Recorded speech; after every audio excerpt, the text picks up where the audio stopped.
A la hora de empezar realmente a escribir, o sea, ya estar delante del folio en blanco, empezar a plasmar las primeras ideas, que es realmente lo más importante. O sea, muchas veces,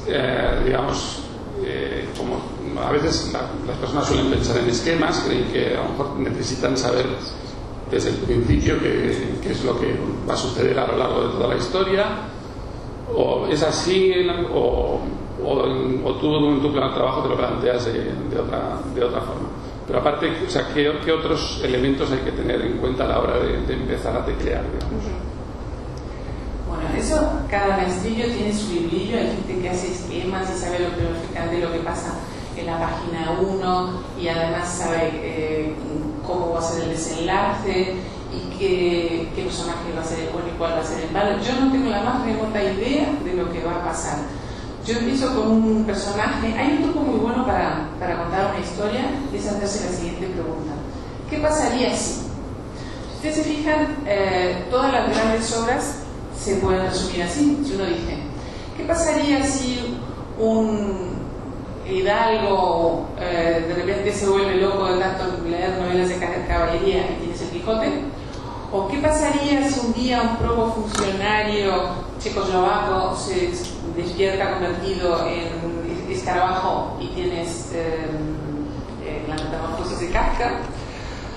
O yo muchas veces cuando me planteo escribir un libro empiezo por un ¿qué pasaría si? Para que ponerles no me gusta ponerme de ejemplo, pero para que vean cómo funciona todo el tiempo. En el último libro mío la pregunta es ¿qué pasaría si una mujer convoca a sus peores enemigos a que la asesinen? Entonces a partir de ahí empiezo a tejer la trama. Y como digo, yo no puedo explicarles cómo se escribe un libro con un esquema, porque no he hecho un esquema en mi vida. Les voy a contar mi sistema y a lo mejor luego puedes contar vosotros si os gusta, que seguro que también vale la pena, porque el mío es que yo empiezo con un personaje y a ese personaje le doy 2 o 3 pinceladas. Le doy la edad y le doy, por ejemplo, si es rubia o si es española o es extranjera. Con esas dos o 3 pinceladas es curioso porque con esa mínima descripción ese personaje cobra vida, empieza a cobrar vida, y entonces tú lo que tienes que hacer es escucharlo. Y cuando escuchas a ese personaje, esto parece magia, pero es así, ese personaje empieza a tener corporeidad de alguna manera y hace cosas, y entonces tú lo tienes que dejar y más o menos ir recibiendo. De vez en cuando se desmadra, que tener cuidado. Oye, mira, no que me desmadre, vuelvo para atrás. Pero por lo general es muy interesante ver cómo empieza el personaje y él mismo va tejiendo la trama. Y ahora contad vosotros vuestro sistema, que es distinto. Bueno, yo la verdad es que en mi caso, Borges decía que él necesitaba saber perfectamente cómo terminaba el cuento antes de empezar a escribirlo, ¿no? Este no es mi caso. Yo lo que necesito por lo menos es tener una hoja de ruta, saber más o menos por dónde creo que va a ir el relato, y luego ya a medida que ya voy escribiendo puedo cambiarlo, pero por lo menos el tener un esquema previo me da una seguridad y una cierta armazón, ¿no? Que luego lo puedo cambiar pues una y mil veces, pero tengo que tener una cierta dirección, ¿no? A veces creo que tú hablabas de los escritores con mapa y los escritores con brújula. Yo soy escritor con mapa, con brújula. Eso es así. Yo creo que a la hora, digamos, de... ¿De que nos cuente Valerio su técnica? No, pero... ¿Sí? Después, yo creo que uno de los elementos más importantes a la hora de hacer una obra, digamos, que engancha al lector, que, como dices tú, que seduzca, es construir personajes memorables, personajes que realmente la gente recuerde después de acabar de leer el libro, ¿no? ¿Cuáles son para ti las claves fundamentales para escribir este tipo de personajes? Bueno, hay mucha gente que piensa que un personaje memorable es uno calcado de la realidad. Entonces, por ejemplo, yo que tengo una tía que es fascinante. Voy a meter a mi tía en una novela porque seguro va a ser un bestseller, porque es que mi tía es única. Bueno, metes a tu tía y naufraga la novela, absolutamente, porque lo que hay que hacer, una vez más estamos hablando de la verdad de las mentiras, es utilizar de la realidad los elementos que nos sirven. Si tú vas a meter a tu tía y resulta que tu tía yo qué sé, por ejemplo, es una pésima cocinera, pero en el libro necesitas que seduzca a alguien a través de la cocina, entonces tú te estás encorsetando en que como es mala cocinera, no lo voy a poner ahí, me voy a inventar otra cosa, entonces ya es el desastre. No, tú tienes que tomar de la realidad y de los personajes que te interesan trozos. Yo siempre pienso que los escritores son como el doctor Frankenstein. De este tomo el cerebro, de este tomo las piernas, de aquel tomo la nariz, de este tomo las orejas, y mezclas. Por eso, cuando siempre te hacen esta famosa pregunta de su novela es muy autobiográfica, hay muchos personajes reales en la novela, y todo el mundo contesta, bueno, sí, levemente, y siempre creen, la gente que escucha esto siempre cree que están mintiendo. No, es que es verdad, tú has tomado trozos del personaje, no has tomado un personaje entero. ¿Cómo sacar de la realidad un personaje? Bueno, eso se puede hacer de muchas maneras. Por ejemplo, Flaubert, los personajes de Madame Bovary, por ejemplo, está tomada de un recorte de periódico.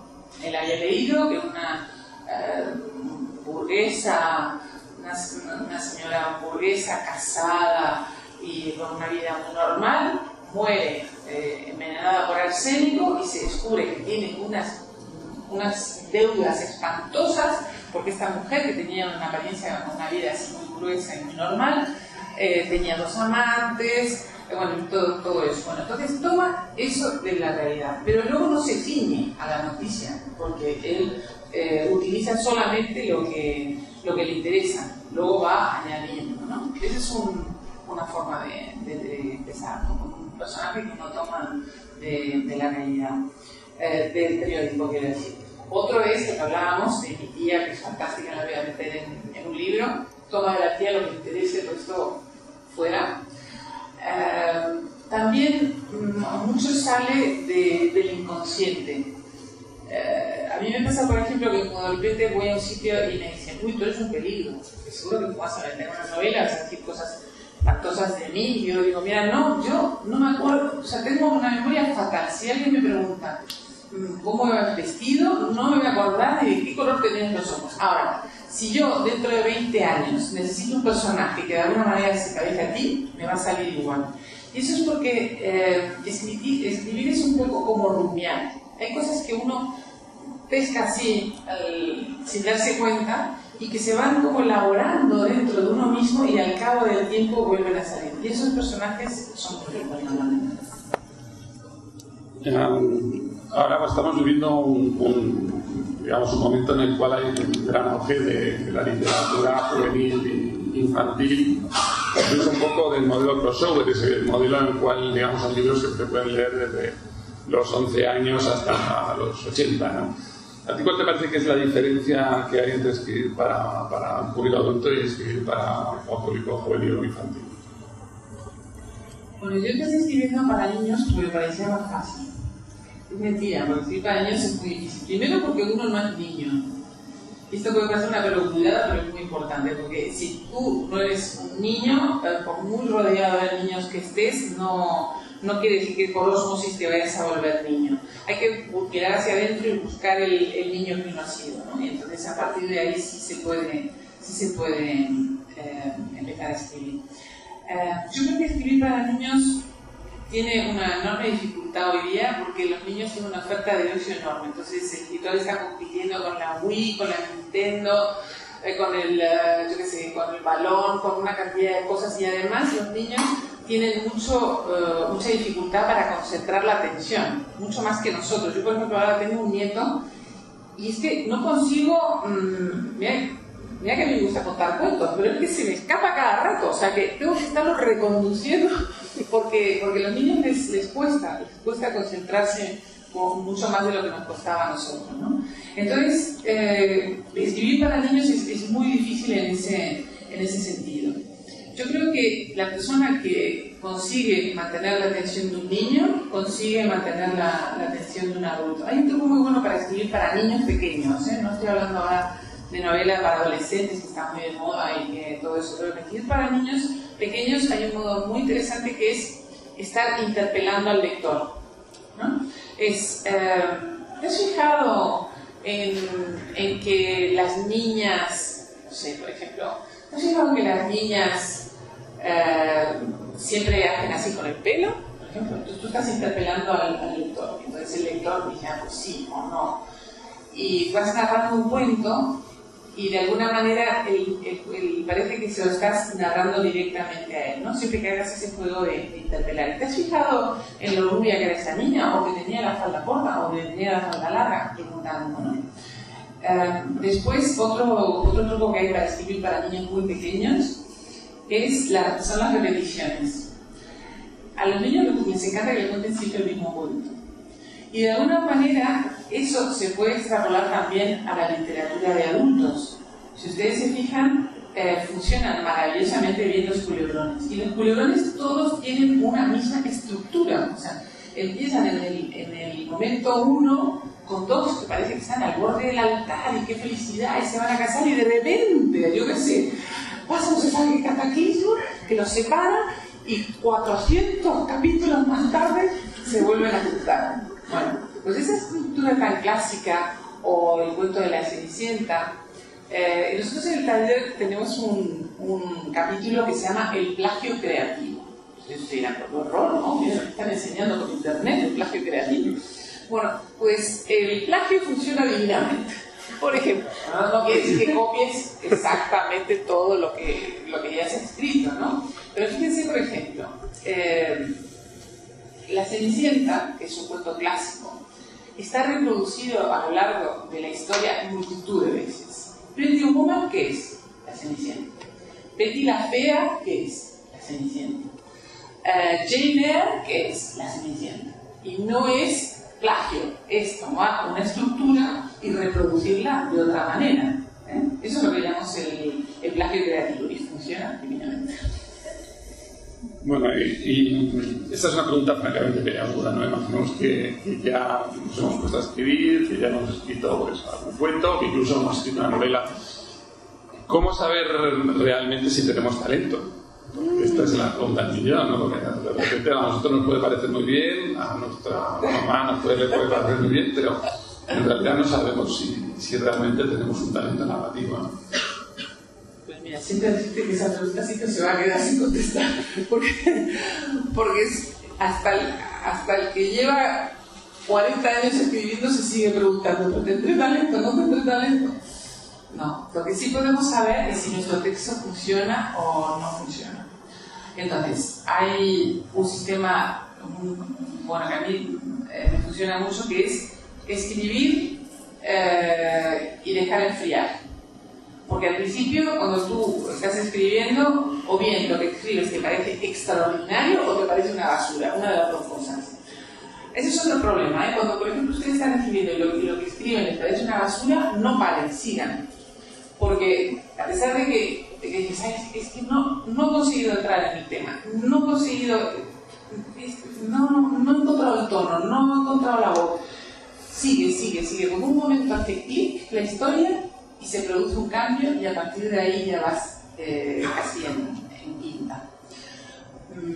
Pero bueno, el truco de dejar enfriar es muy importante porque nosotros no tenemos ninguna perspectiva sobre lo que estamos escribiendo.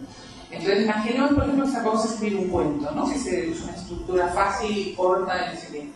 Escribes el cuento, lo corriges todo lo que haga falta, lo cambias todo lo que quieras y a la nevera. Y dentro de una semana, 2 semanas, lo vuelves a leer porque entonces vas a tener un ojo más frío, digamos, y ahí vas a poder ver los efectos. Pero es una pelea continua, ¿eh? Esto de que tengo talento, no tengo talento, no seguirá nunca. Bueno, gracias Carmen. Luego daremos lugar a un turno de preguntas, pero vamos a empezar con Valerio. Sí, a mucha gente le parece que escribir pues, narrativa o ficción le parece difícil. A mí escribir poesía me parece imposible directamente. Yo la verdad que me parece una cosa muy complicada. Y yo creo que a pesar de que hay mucha gente que hace sus pinitos y siempre escribe sus poemas y tal, yo creo que a lo mejor hace falta una predisposición distinta, ¿no? A lo mejor vale llevar a escribir poesía, ¿no? Bueno, Realmente, digamos, es posible enseñar a escribir poesía y se puede aprender. La poesía tenemos que imaginarla como un sistema de signos, ¿no? como un idioma, como si fuera un idioma. Nosotros estudiamos italiano, entonces el profesor de italiano también, por ejemplo, enseñaba al italiano. ¿Qué significa? Que enseño una gramática, unos signos, cómo se utilizan y cómo se colocan en un cierto orden. Bueno, la poesía es lo mismo en el sentido de que no se aprende cómo se pone, en qué orden se ponen las palabras, pero sí se aprende a entender la poesía como un sistema de símbolos, de signos, de palabras, de ideas, de figuras retóricas, de recursos retóricos que se pueden utilizar y aprovechar a lo largo del poema, a lo largo de nuestra vida de poetas. Entonces sí es posible aprender a escribir poesía.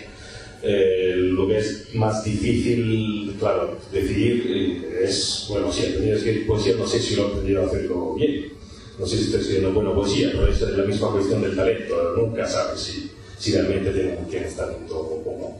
Entonces aprender a escribir buena poesía también es posible, pero no tenemos la respuesta así fácil.